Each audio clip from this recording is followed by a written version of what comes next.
So mag-unbox tayo ng dumpling ngayon. Ito siya. Kakabili lang namin siya to. Saan ito siya lang mabuti, syempre. Ayan. Buksan na natin. Tignan nyo guys kung anong color. Okay, 1, 2, 3, go. Ano color guys? Ay wow! Favorite color ko guys! Blue! Pero, ang gusto ko talaga guys,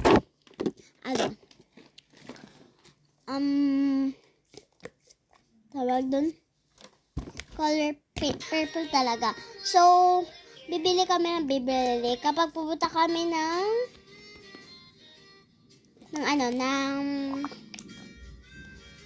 palengke. Oo. Naka-lipstick pa siya yun, no? Amy lang. Bright lang. Yan ang ganda ng squishy niya, guys. Pero, sa loob siya, hindi nga lang nakikita. White talaga siya. Yan, white. Pero, may glitter siya. Talaga to babubutas sa akin. Kasi, na-save ito. Uy, pero tatanang gamit ko talaga. Kaya, anong mas gusto ko dito?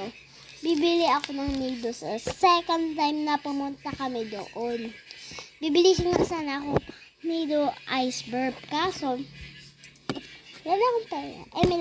May akong pera dito. So, bibili na lang ulit tayo. Naka-surface squish. Ay. Grabe siya. Bye guys.